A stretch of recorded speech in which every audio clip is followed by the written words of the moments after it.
The Polaroid slipped from my fingers.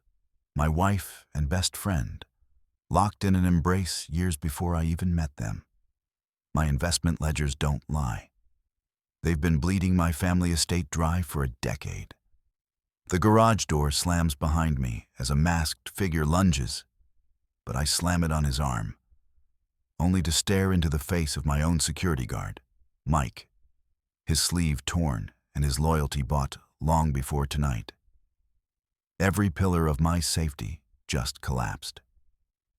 And I'm holding the only proof that could burn them all. The decrypted file hums in my pocket. One wrong move, and I'm the one who disappears. Ethan Miller stood in the humid silence of his cellar, the air thick with the smell of damp earth and old cardboard. The furnace hummed a low, mechanical tune that vibrated through the soles of his polished leather shoes. He was supposed to be looking for the tax returns from 5 years ago, but instead, his fingers brushed against a loose brick near the foundation, a structural imperfection that had always irritated his sense of order. When he tugged at it, the brick slid out with a gritty scrape, revealing a small, dark cavity. Inside lay a single Polaroid, its edges yellowed and curled like a dying leaf. As he pulled it into the light of the bare overhead bulb, the image sharpened into a blade. There was Claire, his wife of 10 years, her youthful face glowing with a genuine, unforced smile he realized he hadn't seen in years. Her arm was looped tightly around the waist of Marcus Reed, Ethan's closest friend and most trusted business advisor. They were standing on a San Francisco pier, the Golden Gate Bridge, a crimson ghost in the foggy background. The date scrawled on the back was 3 years before Ethan had even met Claire. 3 years before Marcus had introduced them at a charity gala in Boston. The paper felt cold, a jagged piece of ice in his palm. His heart hammered against his ribs, a frantic, uneven rhythm that defied his usual metronomic composure. Every memory of their chance meeting, every anniversary dinner, every shared secret felt like a layer of paint peeling away to reveal a rotting wall beneath. The realization didn't come as a flood, but as a series of sharp, stinging needles. He climbed the wooden stairs, each step creaking under his weight, the sound echoing in the hollow expanse of the house. He entered his home office, a room defined by its surgical cleanliness. The desk was a slab of white laminate, parallel to the walls, holding a laptop that sat at a perfect 90-degree angle to the edge. Ethan didn't sit. He stood, his hands trembling as he opened his private investment ledgers.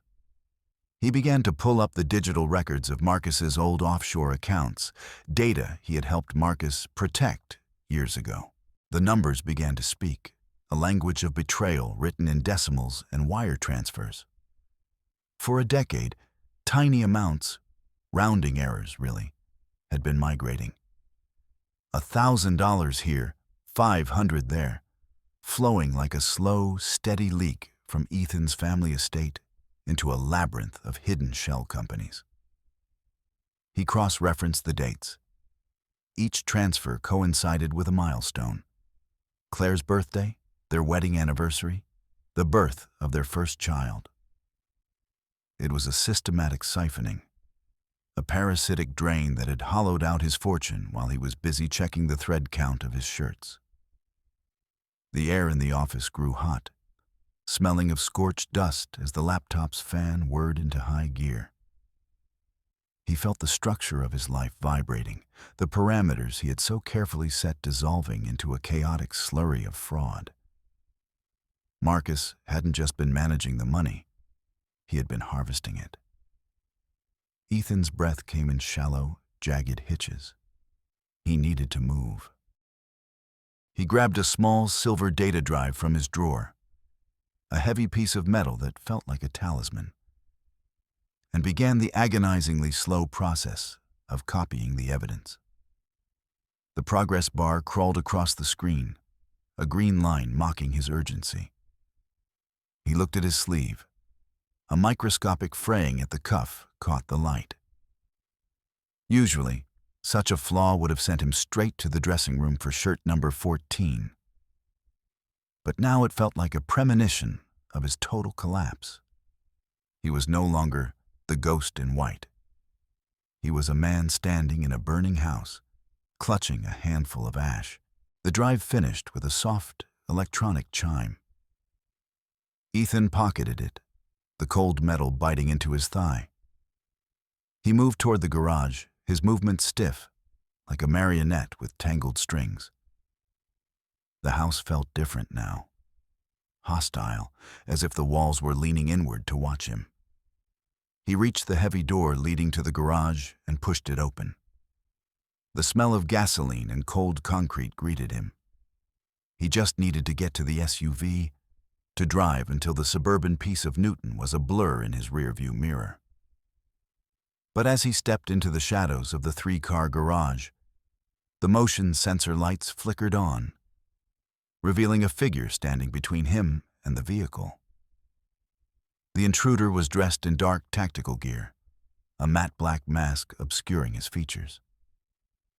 Ethan froze. The silence was absolute, broken only by the rhythmic ticking of a cooling engine. The intruder didn't speak. He simply stepped forward, his boots scuffing the floor. Ethan lunged for the car door, but a gloved hand caught his shoulder, swinging him around. The struggle was visceral. The sound of fabric tearing, the grunt of exhaled air, the dull thud of a shoulder hitting the drywall. Ethan swung the silver drive like a fist, the metal corner catching the intruder's temple. They traded blows in the cramped space between the SUV and the workbench, the air tasting of copper and sweat. Ethan managed to shove the man back, his hands finding the heavy handle of the garage door's manual override. With a desperate heave, he slammed the heavy steel door down. A sickening crunch echoed through the garage as the intruder's arm was caught in the closing gap. A muffled scream pierced the mask, and the figure slumped. Subverted beat 1.4. Ethan stood over the fallen man, his own chest heaving, his white silk shirt ruined by a jagged tear and a smear of dark grease. He felt a surge of adrenaline-fueled competence. He had fought back. He had protected the evidence. He reached down, his fingers trembling, and gripped the edge of the black mask. He expected to see a stranger, a professional hitman, a faceless tool of Marcus's greed. He would call the police, hand over the drive, and this nightmare would begin its legal resolution. He felt a flicker of hope, a belief that his quick thinking had saved the day. He yanked the mask upward. The face underneath wasn't a stranger's. It was Mike Johnson, his head of security for the last 5 years. Mike, the man who had sat at Ethan's dinner table every Christmas. The man who had taught Ethan's son how to throw a baseball. Mike's face was contorted in pain, his eyes wide and leaking tears of agony as his arm remained pinned under the steel door. Mike? Ethan's voice was a ghost of a sound. What? Why? Mike let out a wet, rattling breath, his head lolling against the concrete. Marcus,